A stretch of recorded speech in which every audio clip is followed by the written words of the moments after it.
Let's talk about the one thing that you, that me, that anybody needs to pass IELTS and PTE. Just recently, when I open up Facebook, yes, I'm old enough to have Facebook or Instagram, and every now and then on YouTube, there are these videos or people recommending things or saying, oh, you need to do this, you need to do that. And I think that really there is only one thing that we need to do. There is obviously a lot of things, but there is one thing that is like the umbrella term. It's like the core, the middle, what covers everything. And I thought, let's get together. Let me just get nice and comfortable, and let's talk a bit about it. What is that thing that we need? Well, to make it interesting, let me just share with you 3 stories. Why 3? Because I like number 3. I don't know. But in all seriousness, these are again 3 stories, and they all share something in common. And this leads to the main tip that I'm here to give you. Obviously, you have heard me talk about getting lots of reading and practicing with test-like activities. All those things are good, but there is, again, one thing that goes above all those things. And it is, again, what we're going to talk about. So without further ado, let's get started. But before we begin, let me just tell you one thing. I'm about to tell you in these stories something that probably other teachers, other people, like, other people preparing for tests, that maybe they don't want me to tell you this. And you will know why or let's say throughout the video, okay? And yeah, I think especially with, maybe there might be some IELTS people, maybe, definitely some PTE people will be not happy with me sharing these stories with you. Okay, but let's begin. And I'll talk about former students, okay? I really care about their privacy, so I'm not going to be using any names. I know you want the gossip and you want to know who it is, but just for now, let's call them student A, B, and C, okay? So student A, this person came to me a few months ago, probably around July this year, and this person joined one of my IELTS courses. Usually I do a course probably about every month, every other month. It all depends on how busy I am with translations, with classes, with live. But the point being is that this person joined my course. Before joining the course, this student asked me a lot of questions. What's in the course? How many students are there going to be? How is the class? Tell me a bit about you. I have already watched your videos and you look like an awesome guy. Thank you. And all these things, right? So this student was someone who prepared a lot of things in advance. Somebody who would like to know what the next step is, and someone who was always planning ahead. This student, despite being really busy and being a parent, I believe this person has a 7 or 8-year-old, yeah, and this person, despite being a parent, despite being in Australia as an international student, with all the difficulties that that comes, right? This person was always asking questions after class, participating in the group chat, but also doing all the homework on time, which is, it sounds like, oh yeah, of course, you have to do the homework. But again, when you are nice and busy in Australia, dealing with work, PR, sponsorship, or even working, I mean, the list goes on and on, right? Not to mention all the stress that we have as, international students or people who want to try to stay in Australia for good. The point being, this person, again, always did the homework, which was fantastic. The course is close to an end. I remember vividly that this student would ask questions on every single class. Every group is different when, we have a course. Some groups are a bit more shy. Some groups are way too Latinos or way too outgoing, I should say. And sometimes, when I have groups very outgoing, I have to be like, okay, guys, thank you. We'll come back to this. Let's continue. But with my other groups, it's the opposite. I have to be like spoon feeding them. I have to try to like get everything from them, being like, what do you think about this? Oh, that's really nice. Tell me more. Tell me more. So I'm constantly trying to pull to get information from those students. This person was not, somewhere in the middle, yeah? And someone who would always ask. The other classmates were probably a bit more on the shyer side, and that was quite good actually, because it was a good dynamic for that particular group. And this person even apologized to me, saying, Emilio, I feel sorry because I'm the one always asking, what about if the other students want to ask a question? I remember telling this student, don't worry, student A, probably they are happy as well, and they were actually happy. It might be a personality thing, you know? And the course finished. The students, obviously, when they finish any of my courses, they get a copy of the recordings. Sometimes I hear from them relatively quickly because some students join the course and then they do the test.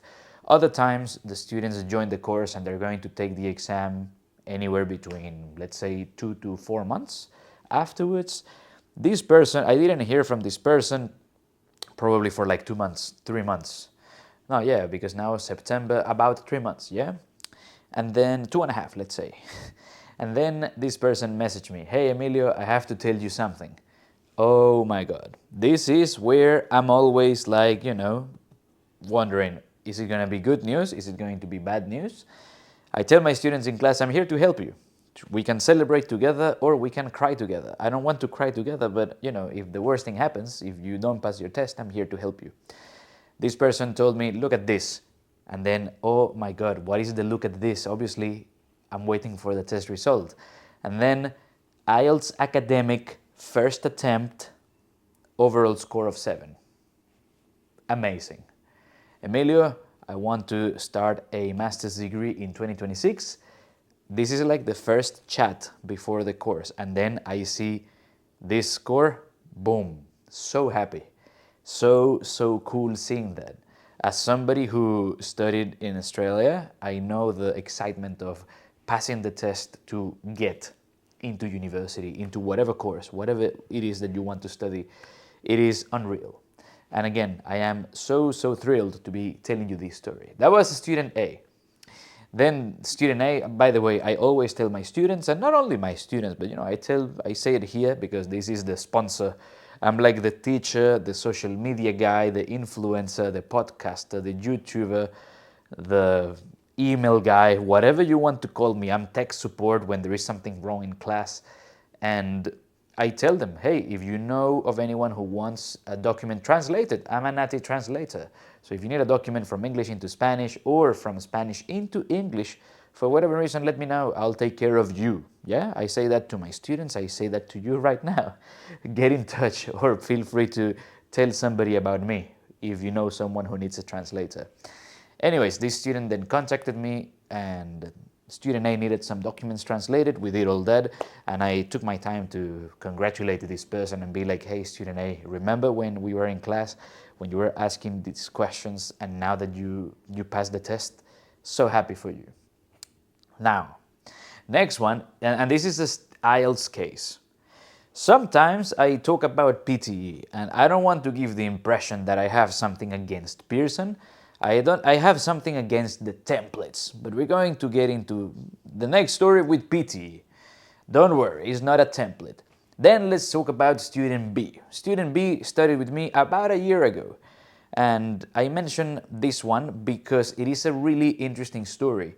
I didn't hear much from this person after we finished, although, surprise, surprise, this person, well, I'll get into that. This person contacted me because this student B needed to pass PTE. I think this visa was for a sponsorship, most likely.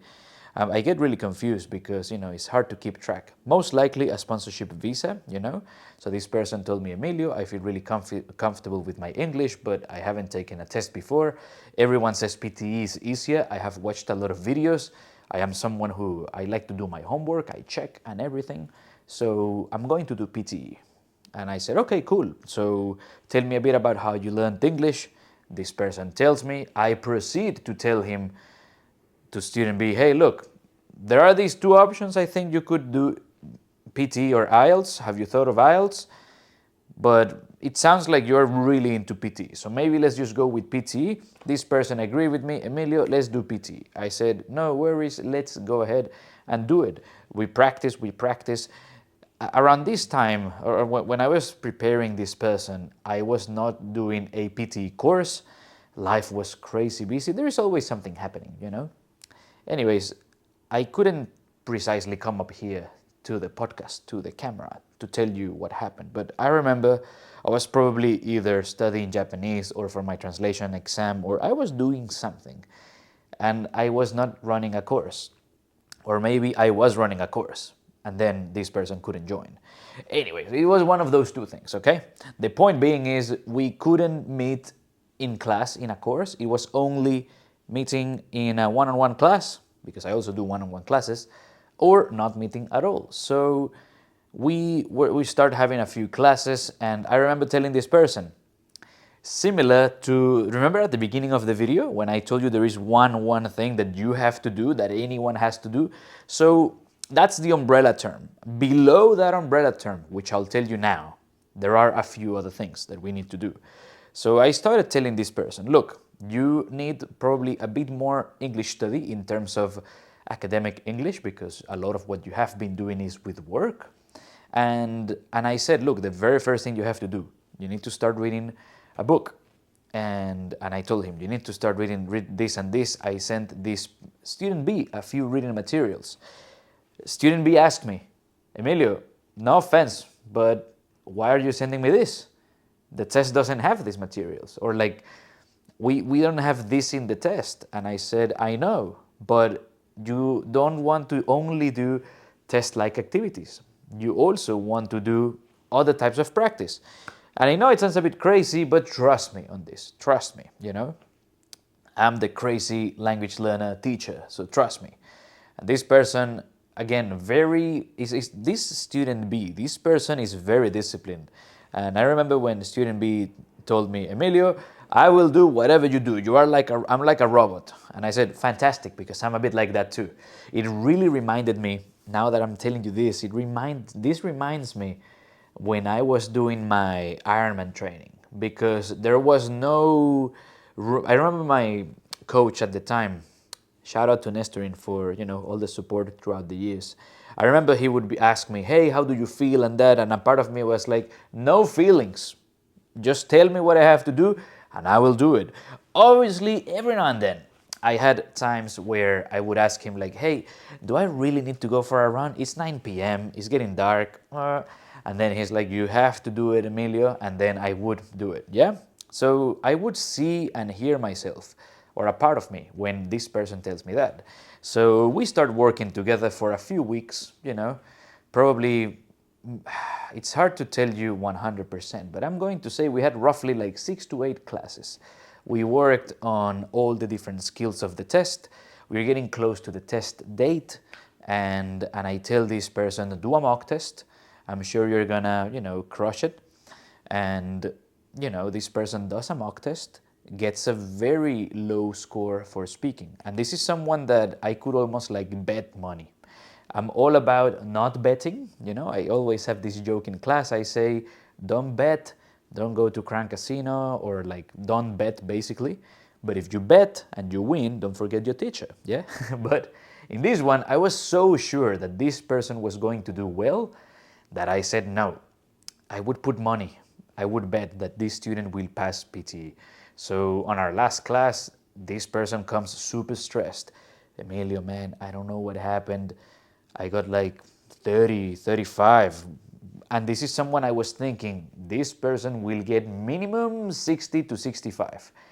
I don't know what happened in the mock test. And I was then going into like a different mode. Hey, how did you feel? What happened? Is everything going well? And then look, I've got a theory. Maybe something happened. I don't know. This could have been something with the software, or it could be something with his microphone, or maybe something with the internet. I don't know. Or maybe in that mock test, the PTE system he was using was not working well. And yeah, I said, look, it's really strange. I am not the PTE computer, of course, but I can guarantee you something happened. Don't let this get on your head. keep all the practice, and we talked about all the things that could happen in the test, on test date, what to avoid, what to watch out. So we went through that, yeah? Similar to when I was going to do the Ironman and we had a look at the road, how long is the swim, where I'm going to run, etc. So we talked about all that. And then, surprise, surprise, you guessed it correctly. This person messaged me, like the other student, student A. He's like, Emilio, you need to look at this. But this student B did it in such a clever way, because the way he wrote that message made me think, Emilio, I failed my test. And I was like, oh no, I want to, you know that feeling when you want to like disappear? Or when you get a message and you don't want to read it, good or bad, well, usually bad. It depends how bad it is, but it's like you don't want to see it, or like you're watching a movie and you're like, you just want to cover your face and just look like this. That was like, no, I don't want that. I don't want to see whatever this person will tell me. But then, as a good Latino, this person sent me a bunch of laughing emojis. Boom, PTE score. I think overall 65 plus. All bands with more than 65. Boom. And he's like, I don't know what happened in the mock test, but look at what happened in the real test. And I thought, happy days, really good. Now, A and B have obviously a few things in common. I'm not going to bore you telling you what those what those things in common are. Feel free to comment. Are you like A? Are you like B? I'm about to tell you the last story before we talk about the one thing that you need to do. Okay? That anyone needs. I keep telling you about it. I'm trying to build up momentum, you know. That's the whole point of YouTube, right? Anyways, student C. This person messages me and says, Emilio, I need some classes. I want to study with you. Couldn't join the course. No worries. And then on the first class, this person tells me, Emilio, look, let's do a bit of practice for IELTS. And I said, fair enough, let's do IELTS. But then this person said to me, Emilio, actually, let me tell you something because I didn't tell you before. I have already done IELTS. I have already done PTE. I have already studied with other people. I know all the templates on PTE. And I said, okay. I want to practice for both exams on the first class. And I was like, okay, we can do that. No worries. I always tell my students, I'm like a chef. I'll make a class for your needs. So this person says, I want to practice for both exams. We end up talking a bit more, and I find out that, again, he did both exams. And then basically this person just wanted to get it as soon as possible. Normally, we do one class per week. That's very common. And then, we go for a few weeks or months so that, we go progressively. We take our time so that we build up our skills and then we take the test. This person told me, for example, today I'm going to do in 3 weeks my IELTS and in 4 weeks my PTE test. And I remember looking at this person, not looking at the screen, on Zoom. And I said to this student very politely, I think you should reconsider what you're doing because you are putting too much pressure on yourself and you have already taken the tests. Something is not working. Why don't you give yourself a bit of time to work out with me on those areas that we have to build up, so that when you do one or the other, you crush the test, and then you're done and dusted. And I said that both as a professional and also because I care about my students. This test is not cheap. 460 Australian dollars. That's a few dinners with your partner. That's, I don't know how many times you can go to the cinema with $400, but you can go many. You could, I remember telling to this person, because this student C had a family, I said, hey, I think it's better if you change the tests, because if the worst thing happens, you lost almost 900 Australian dollars. With 900 Australian dollars, you can have 2 tickets to go to Bali with your family. You just need to get one more ticket and then you go to Bali or something along those lines. Yeah, you can go on a holiday. That was my point. And this person said, Emilio, I'm going to think about it. we did have the rest of the classes. We tried to practice, and every class I would bring it up because, again, I care about you guys. I don't want you to come to my class, study with me, then do the test and fail. One, it doesn't look good, but two, because no one likes the feeling of getting an exam and failing. It feels horrible. If you have been following the podcast, you know about the Killing the Dragon series. And for a lot of my students, the IELTS and the PTE is their dragon. And I'm helping them sharpen their sword so that they can go and kill the dragon. Yeah? And yeah, for me, it was so frustrating. It was that feeling when I don't like horror movies. I'm telling you a lot of things I say in class. I don't like horror movies. And I remember, you know that feeling when there is something's happening in a horror movie and obviously something bad will happen. And then you are like, don't go there because if you go there, something bad will happen. And then that character that you do not want to do that thing, the character is like, oh, maybe we should go over there. And you're like, you're going to get killed. Something bad will happen. That was the feeling I had every time we talked about changing the dates. And unfortunately, this, well, not unfortunately, sorry. This person told me, I'm going to think about it and then I'll get back to you, which could mean many things. It could mean, Emilio, thank you, I don't care. Emilio, thank you, but I'm going to change it. Or Emilio, I'm not going to change it. And then student C disappeared, same as student A and B. They finish classes and life goes on. I understand. I'm not here to cry or anything. Student C also disappears. Messaged me 3 months later. And I said, give me good news. I always like to start that way. How's everything been? Give me good news. Emilio, I didn't pass the 2 exams.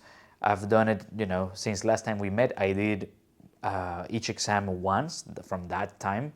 I haven't passed it. I'm going crazy. I don't know what to do. A part of me was like, what about listening to the person who wants to help you? What about if we start there? Of course, I cannot say that, I care about you guys and I'm not going to be like, I'm not going to pinch you where it hurts. But I said, okay, look, what about we get together again, organize a study plan for you, and we just, again, double down on all those things, which we were doing then. But the problem is, I remember that, say for example, with the PTE practice, this person came to me and then he would tell me about templates. I learned this trick and this and that. I showed him, hey, look, if you do this, this happens. I'm like telling you the future. So I said, don't use a template. Let's, for example, with writing, let's learn how to write an essay well under pressure because you have 20 minutes. Let's practice this. Let's practice that. And this person would come at me, not every single time, but many times when we were practicing PTE, this person would come to me with the tricks and things that he was learning. And a part of me is like, how do I tell you that I'm the guy who takes care of all the students who have problems with the template? Because the template doesn't work. But again, I like being careful with the way I say that to students, And yeah, unfortunately, surprise, surprise, this person disappeared. I didn't hear back from him. We just left it at, let's organize a study plan. I hope that as I'm telling you this story, this is another success story in the sense that maybe this person did the test like 10 times, spent like $4,000 or $5,000, but at least now he's got the PR or all the goals that this person had. I hope that, it's at least a few steps or getting close to getting those goals. Because unfortunately, there is people like that too. There are, there's nothing wrong with being like student C, but I have, over the years, I've come to the realization that there are people that want to be helped. There are people that just want a template, and there are people who just, for whatever reason, don't like to study, or I cannot force my students to study. It's like I tell you to do this, this, this, and this, and this. If you want to do something completely different, and then we start praying and seeing, just to see if you pass, well, then that's it. There's nothing much we can do, right? Other than me telling you, as the person who has been helping many students, who has been teaching for a few years already, like if this happens, there is a chance. I always tell students, I don't have a magic ball to tell you what will happen, but I can give you a good estimate, you know? And that's what I did with Student C. Student C chose to, maybe let's say go and just test their luck and see what happened. Fair enough. But I would just say you need to think about your approach and how you want to, go for these exams. Sometimes I tell students it's going to be stressful, but you choose how stressful is it going to be. Is it going to be super stressful, you're going to feel like having a heart attack during the exam? Or do you want to have a mini heart attack every week when you practice with me in class? So that when you go to the test, you still feel like that heart attack, but it's super reduced because you have felt that before. Or in terms of money, obviously I wish I could just be like, yeah, I do classes for free, but I also have to pay rent. And then it's like, okay, yeah, there is an initial investment into studying with me, but what do you prefer? Paying a little bit with me, and then you do the test and you pass it in 1 or 2 attempts, max? Or do you want to do the test by yourself 10 times, spend 4 or 5,000, be all stressed out, what's going to happen with visa, this or that? I don't know. I'll let you guys choose, There's obviously a lot of different students, student A, B, C, D, E. I could keep going and could keep telling you stories.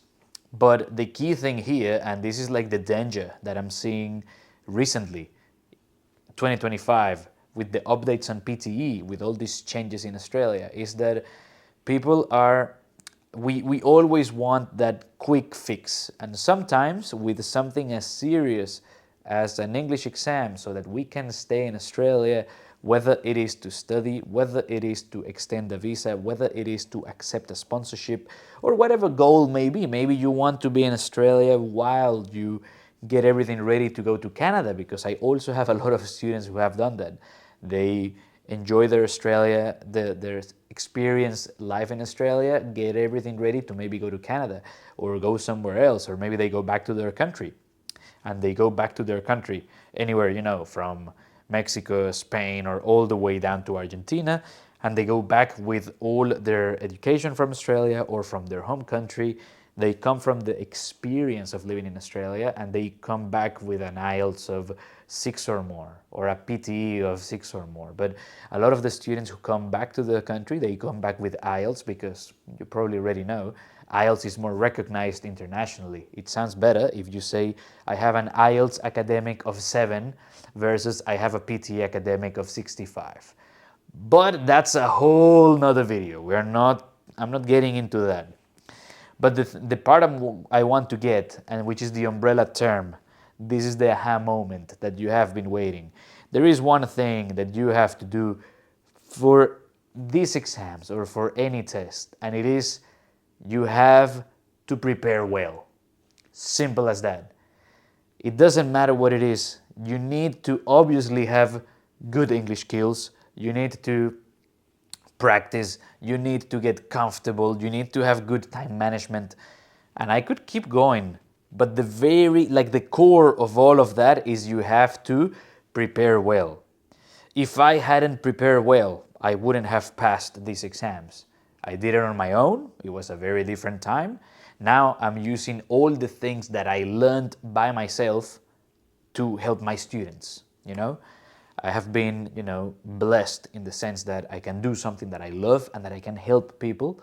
But it's the same thing for a lot of the goals that I have achieved so far. When I think about me becoming a qualified translator, it didn't just happen because I am, super bright and I'm really smart. No, I got my translation qualification and my certificate because I prepared well. I had a good preparation. I really focused on polishing my skills, right? I really polished my skills.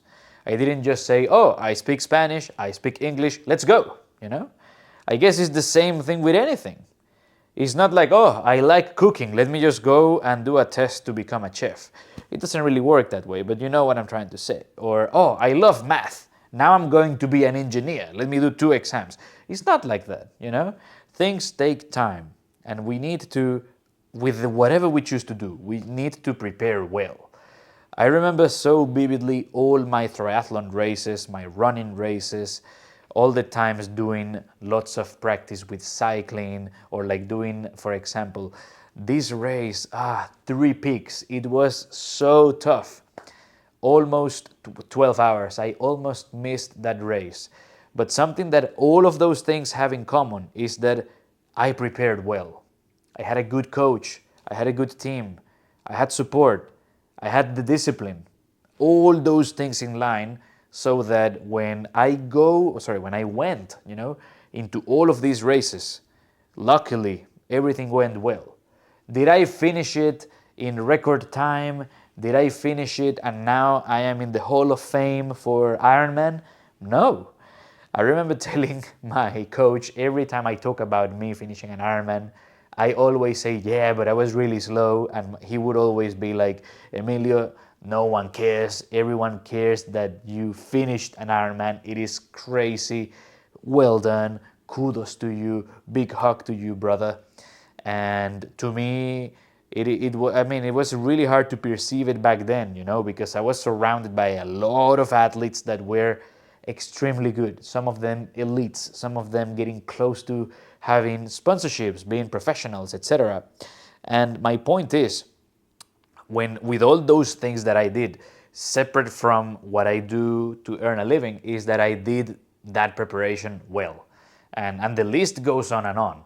It's the same actually when I think about how I stayed in Australia, because I think I talked about this in a podcast. Maybe I did it when I talked about my story coming to Australia with Jorge Gamba. I'm going to put the link in the description so you can watch it if you haven't already. And if you want to listen to me in Spanish. And I was telling him, like, I read the immigration website because I didn't know about Jorge and his team, before doing this. It was complicated back then. I didn't know many lawyers, etc., migration agents. I remember I read the immigration website like the Bible. I read it like a million times. I booked an appointment with a migration lawyer, and I basically paraphrased the website. I said, look, my name is Emilio. This is my situation. According to the website says this and this and this. I think what I need to do is this, this and this, and this and this and this. Let me tell you guys, and this is not to be like, oh, I'm so bright. But this is, again, going back to the concept of we need to prepare well for whatever it is that we are going to do. Especially if it is something that matters to us, If you need to go, it depends what it is, but, if you're going to go traveling and you don't really mind, who cares if something bad happens, okay, that's different. But I'm talking about important things that, will have an impact in our life, like passing a test to show our English skills. I'm talking about, the future of whether you get to stay in Australia or not, or like these types of serious things. And what the migration lawyer, the agent, said to me was, Emilio, all you have to do is do everything you said back to me. And then I was like in shock, I thought this person would be like, I don't know, maybe try to sell me another consultation or something, or offer, his services. Super professional guy, by the way. And then, he just said to me, Emilio, you did your homework, you know everything that you have to do, just do everything you told me, and you are good. I'm not going to offer you my services because you know what you're doing. Just do that, And there are times where that also happened to me.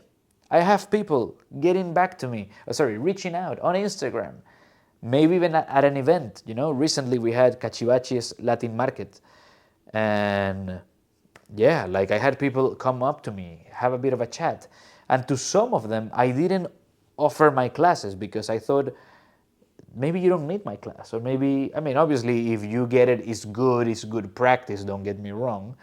But a part of me is like, you're doing all the right things, just keep going, you're gonna get it, And sometimes I have done that with other people too. It really depends because every person is different. Does that happen every day, all the time? Obviously no. It's the same way the migration agent probably doesn't say that every single time. But my point being is, and I'll come back to it, is you need to prepare well. And I would just say, be mindful, be skeptical. I met someone recently. I said to this person, you need to do IELTS. I understand that you heard that IELTS is hard. Maybe give it a try. And the same thing goes for IELTS people going into PTE. But this person told me, oh, but I don't know. I watch all these people online saying this about PTE, how great it is. And I threw a punchline. I said, look, I'm not going to talk bad about anybody, but how many of those people talking about PTE are English teachers? Do you need to be an English teacher to talk about PTE? I don't know. You tell me in the comments, because this links to the next video talking a bit about social media, the state of YouTube, the state of what's happening in the world now. And this last comment that I said at the end links really well with our next episode. Look, it's getting nice and dark. It means it is time for me to go back and keep translating. And remember, whatever you choose to do, I don't mind if it is with me or if it is not with me. But when it comes to your IELTS and PTE preparation, please promise me one thing, and that is that you will prepare well, okay? That's all you have to tell me. Okay, did you subscribe? Okay, good. I'll see you in the next video. Take care. And bye for now.